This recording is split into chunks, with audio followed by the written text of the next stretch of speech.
At 3 in the morning, my phone buzzed with a Ring doorbell alert. I was half asleep on the couch, so I grabbed my phone expecting nothing important.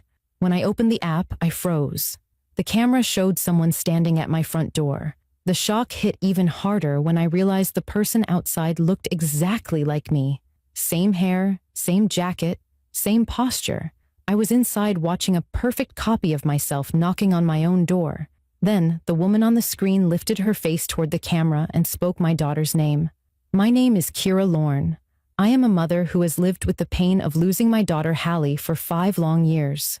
My family is small, only my mom Ruth and my younger brother Evan, who still checks on me because he knows the nights are hard.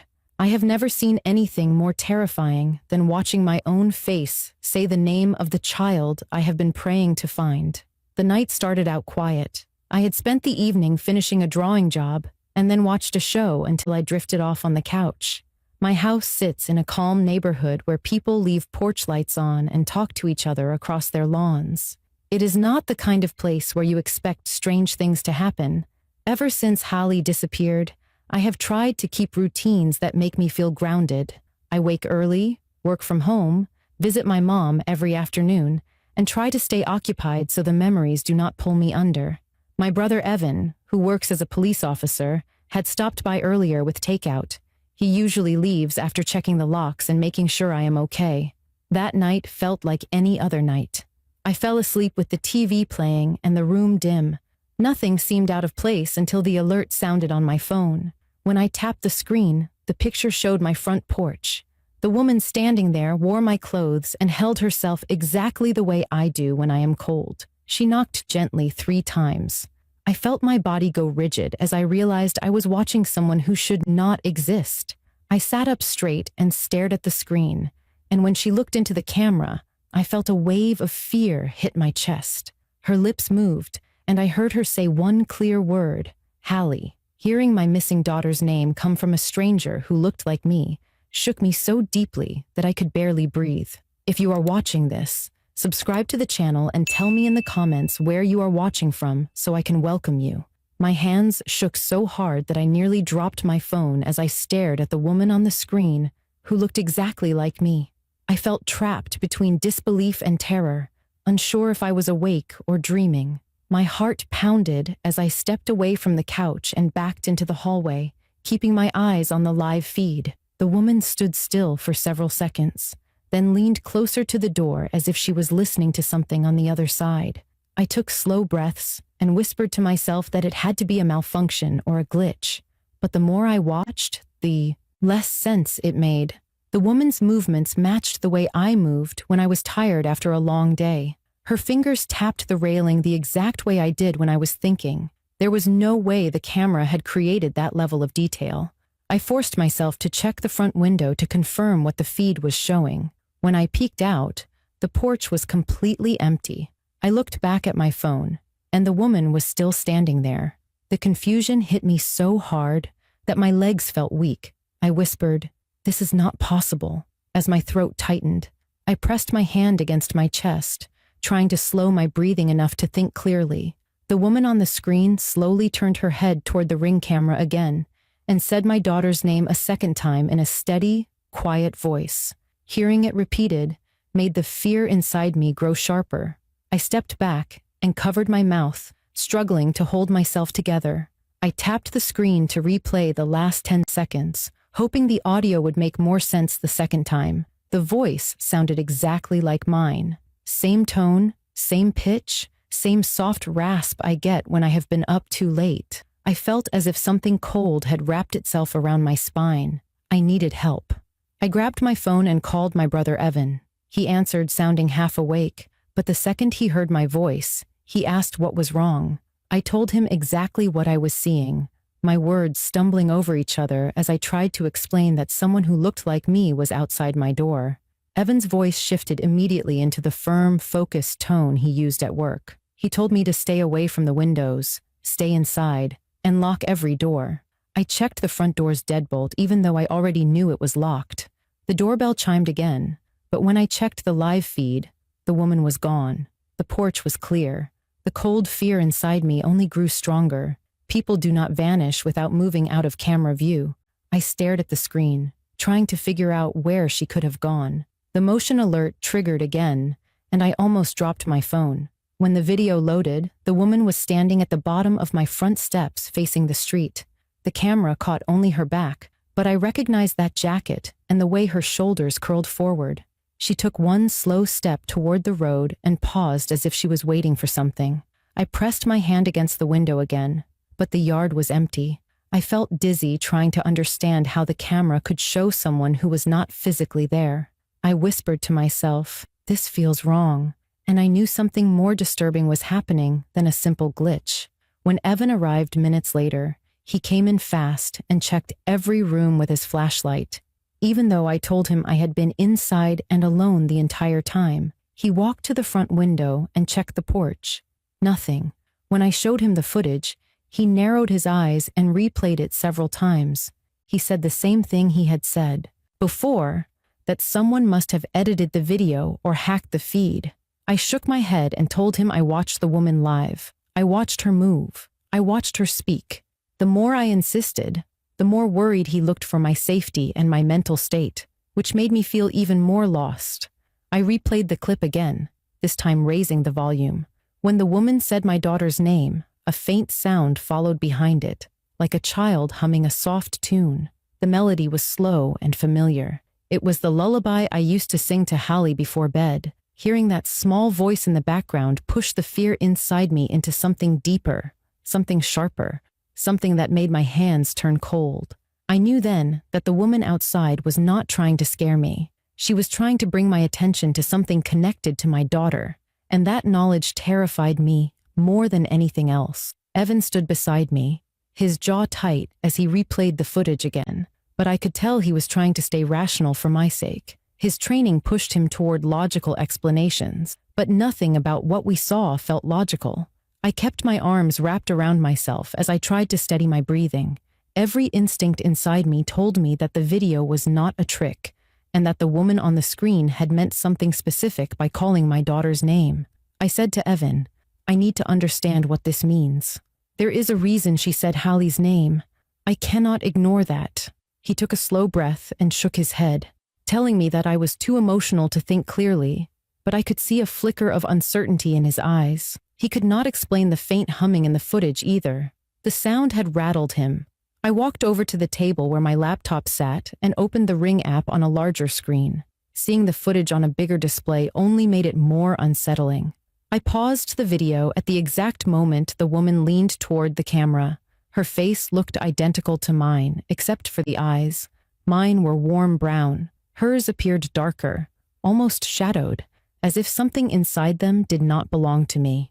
I moved the video frame by frame until something caught my attention. Behind the woman's shoulder, out by the street, a small figure stood near the curb. The shape was faint, almost swallowed by the night, but the height and outline looked like a young child. My chest tightened as I leaned closer to the screen. The small figure had a posture I recognized, the way one shoulder tilted slightly inward.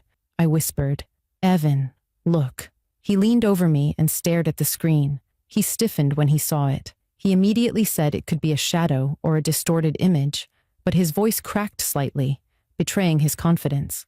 The childlike shape was too clear to ignore. I stood up quickly, feeling something inside me shift. I knew I had two choices: stay inside, hiding from something I did not understand, or follow the only lead I had seen in 5 years. I grabbed my coat, and Evan immediately tried to stop me, reminding me it was after 3 in the morning and dark outside. I looked him straight in the eyes and said, "If there is even the smallest chance that this has anything to do with Hallie, I am not staying here." Evan realized I was not going to be talked out of it. He grabbed his keys and told me he would drive. We stepped outside together, and the cold from the night hit my skin sharply. The yard was silent, and the street looked empty, but my nerves were on fire. We walked around the porch and down the steps, scanning every corner of the yard. Evan's flashlight swept across the driveway, the walkway, and the bushes near the house. Just when I started to think the trail was gone, Evan stopped and pointed at the dirt area near the side gate. Small footprints, too small to belong to an adult, pressed into the soft ground. My breath caught in my throat. The tracks led toward the back of the neighborhood, where a line of trees bordered the houses. I knelt down, touching one of the prints with my fingers. The size matched what would have been Hallie's feet at her age when she disappeared. My voice shook as I said, "These are fresh."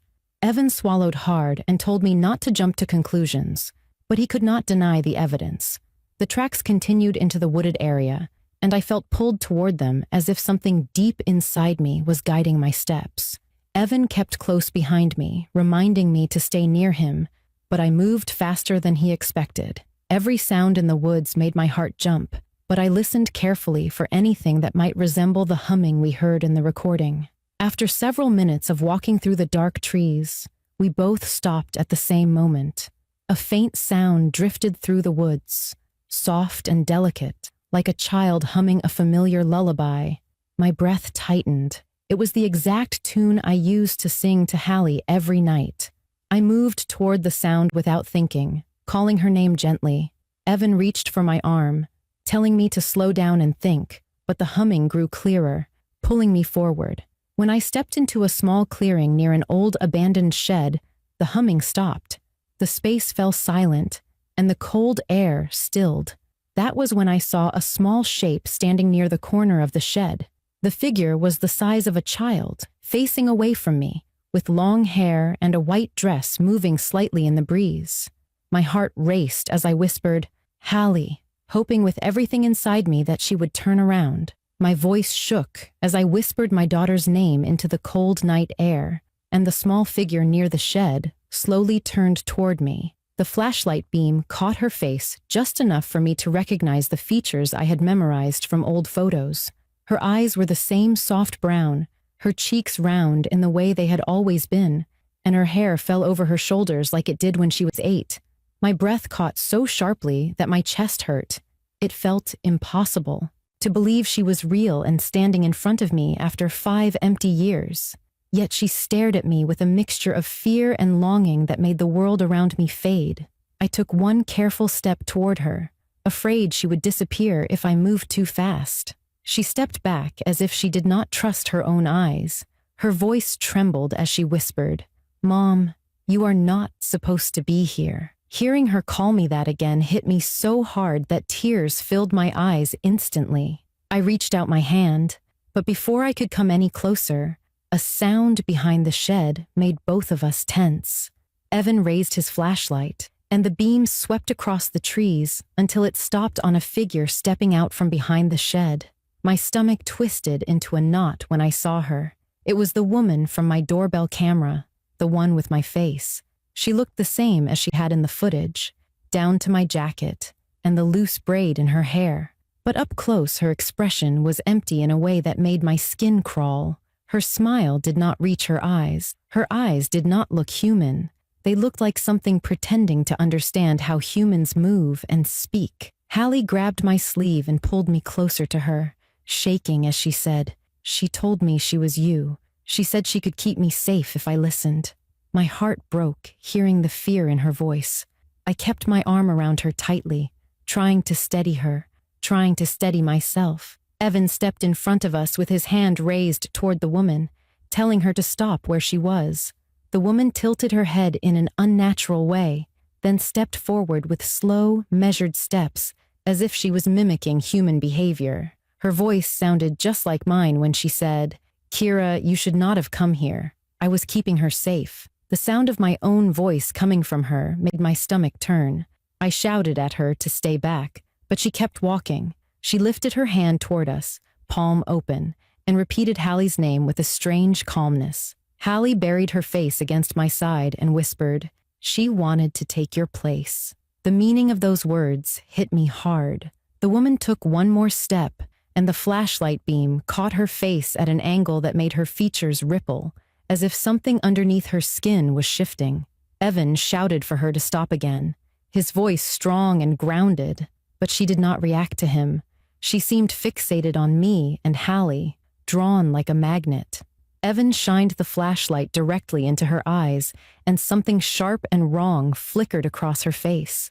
Her skin seemed to twitch, and she stumbled back as if the light hurt her. She let out a low, broken sound that made the hairs on my arms rise. The light exposed something beneath her outer layer. something that did not look like skin at all. She backed away from the beam, shielding her face. Evan stepped closer with the flashlight raised higher. She retreated quickly, her movements growing unstable, almost jerking, like she was losing the ability to hold her form. She turned and ran into the trees with a speed that did not look natural, vanishing deeper into the woods until she disappeared completely. The moment she was gone, I dropped to my knees and pulled Hallie into my arms. She clung to me with both arms around my neck, sobbing in a way that broke every remaining piece of my heart. I held her as tightly as I could, afraid that if I let go, she would slip away again. Evan knelt beside us, with his flashlight pointed toward the trees, scanning for any sign of the creature. The woods were silent. Hallie trembled as she told me that the woman kept her in the woods, always watching the people in the neighborhood, copying their voices and faces. She said the woman watched me for a long time and told her she wanted to become me completely. I felt sick hearing it, sick with fear and with the guilt of not finding her sooner. I promised her over and over that she was safe now. The three of us stayed there until Evan was certain the creature was gone. When we finally walked out of the woods with Hallie held tightly in my arms, I felt the weight of 5 years lift and crash down at the same time. My daughter was alive, terrified, and back in my arms, and I knew that whatever waited in those woods was something none of us were prepared to understand. The hours that followed felt both painfully slow and overwhelming as we waited for the police to arrive at the edge of the woods. I held Hallie close the entire time, afraid to loosen even the smallest part of my grip. Every few minutes I pressed my cheek against her head just to reassure myself she was really there. When the officers reached us, they guided us back to the house and immediately called in search teams to sweep the woods. They told us to stay inside, lock every door, and keep lights on until they could secure the area. Inside the house, Hallie moved hesitantly, as if normal spaces felt strange after years of being kept outside the world she once knew. She clung to my shirt as we walked from the living room to the kitchen, and when she saw the family photos on the wall, she stopped and stared at them with wide eyes. Her small hand lifted and touched the frame that held her school picture from the year she disappeared. She whispered, "I didn't think I would ever see this again." Hearing her say that hit me so hard that I had to turn away for a moment to keep my composure. Evan stayed with us, checking windows and doors every few minutes, even though the police were outside. He kept glancing at Hallie, studying her expressions, listening closely to her quiet voice whenever she answered a question. I could tell he was trying to piece together everything she hinted at, but did not yet have the strength to explain. Eventually, the officers asked us to sit at the kitchen table so they could talk to Hallie gently about where she had been. They spoke with calming voices, careful not to overwhelm her. She told them that the woman came to her years ago, speaking with my voice, calling her name from outside her window. The woman told her she needed to keep her safe because someone was coming for her. Hallie said she followed her deep into the woods because she was scared and confused, and once she realized something was wrong, it was too late to turn back. The creature kept her near the shed and visited her often, copying people it watched in the neighborhood. The officers exchanged quiet, tense looks, clearly unsure how to categorize what they were hearing, but they continued to listen closely. When they asked Hallie how she survived all this time, she said the creature left food near the shed, but never let her leave the woods. She lived in fear every day, waiting for a chance to run, but the creature always came back before she could. Hearing those words made my stomach twist with guilt and heartbreak, and I reached for her hand, promising her she would never be alone again. The search teams returned hours later, reporting that they found signs of movement, but no trace of the woman. They found strange impressions in the dirt, unnatural tracks, and remnants of makeshift shelter near the shed. Everything pointed to something that moved quickly and avoided light. The officers said they would continue investigating, but they could not give us clear answers. In the following days, doctors examined Hallie and confirmed she was physically healthy. She needed rest, care, and time to process the trauma she endured. My mother crying when she saw her was one of the most emotional moments of my life. She dropped to her knees and held Hallie like a grandmother, who had just been given a second chance at a life she thought was stolen from her. Hallie stayed close to me, watching every corner of every room as if expecting the creature to appear again. I spent each night on her bedroom floor, holding her hand, telling her she was safe, and reminding myself that she was truly home. The police continued to monitor the woods, but the creature never returned. Some neighbors talked about strange sounds or shadows in the days before Hallie's return, but nothing concrete came from it. Life slowly found a new rhythm. Hallie started eating normally again, sleeping more peacefully, and speaking with more confidence. I kept the ring footage, but I locked it away because I did not want her to relive the night that revealed the creature wearing my face. I knew I would never fully understand what it was or how it learned to imitate me so perfectly. What I did understand was something far more important. My daughter had survived something unimaginable, and now she was back where she belonged.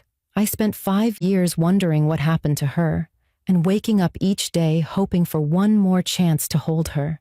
I never expected the thing that brought her home to be something pretending to be me, but I am grateful that whatever its intention was, it led us to the woods at the exact moment Hallie needed us most. Life is different now, but it is fuller, brighter, and anchored by the love I fought to keep alive. And every night when I tuck Hallie into bed, I whisper a promise to her that she will never be taken from me again. If you made it to the end of this story, make sure to subscribe to the channel and comment where you are watching from so I can say hello to you personally.